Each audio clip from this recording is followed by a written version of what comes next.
Thank you so much for stopping in. I'm still on the trail of understanding time splits, time slips, missing time, time travel. Today I asked this question: can you tell us more about the illusion of missing time? The one of the previous channelings talked about the illusion of missing time when they were talking about time. When I think it was, I asked if we live in different dimensions, if we have full-time lives in another dimension. Anyway, they brought up the illusion of missing time. So I asked the question, can you tell us more about the illusion of missing time? This is the channeling I have for you today. The conscious mind notices that there is an anomaly with the clock and sometimes a memory. It happens when a person is highly conscious of the clock. It happens if a person is expecting something and watching a clock. And at times, it happens because you are more finely tuned to the transition between dimensions and you notice the deviation in a clock device. Time slips, time splits, and missing time all have similar definitions. The similarities are because people transition from physical within their various dimensions, and therefore your conscious mind recognizes a difference. But your conscious mind may not have distinguished that you are moving from one of your dimensions to another. But your conscious mind may not have distinguished that you are moving from one of your dimensions to another yet. If you haven't listened to the previous transmissions on time, go back and listen to them. I'm going to continue the channeling. There are occasions when a person is compelled to linger in a dimension longer than is required. This will cause an illusion of missing time. There are occasions when you are visiting another dimension and you become so absorbed by what your soul body is experiencing or learning that a lot of clock time goes by before you get back to your main dimension. You perceive any of these activities as missing time. Time slips, time splits. The biggest difference happens when your consciousness becomes aware of a difference in clock time.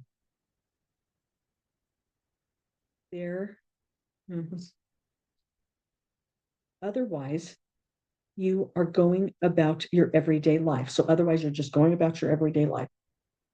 But you become aware of it. The biggest difference happens when your consciousness becomes aware of a difference in clock time. Otherwise, you're just living your life, not watching the clock, not really paying attention to it. Then I had another question. This is my question. Is this what happens when people say they are abducted? When they are abducted by an alien? This is the channeling. There are many extraordinary things that you can do in other dimensions. You can invent items to use in physical. You can perfect systems, machines, procedures. And sometimes you get a glimpse of new inventions. You can experience various scenarios to figure out which one will work out best in your primary physical dimension. This is interesting. Some humans have arranged with their star group to have their human body investigated.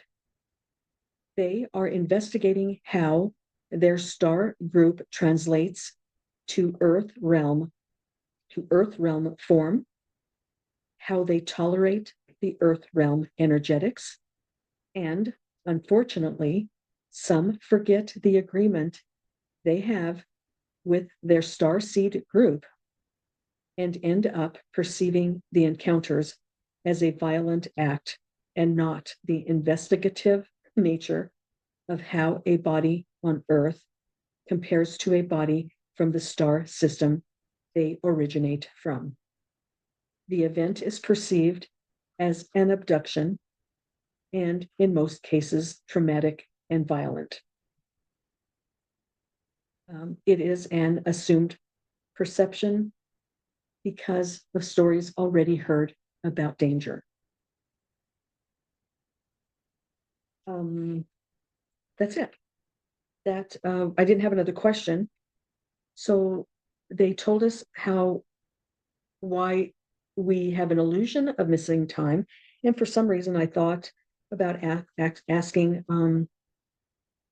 if that's what happens when people say they're abducted by aliens. And so they give an example of why it might happen, why a person might be abducted by, in quotes, abducted by an alien. And what they're saying is, and it is unfortunate, but they're saying that some people have agreed, some humans on Earth have agreed to become a physical. They've been physical many lives, but the ones that we know about, now that we hear about, they have decided in this lifetime to have their star seed group, what they called it, the star seed group, their star seed group, to see how a physical body on the earth, how it handles from that seed, how that body handles it from the seed group that they were sent to the earth to live in physical with as.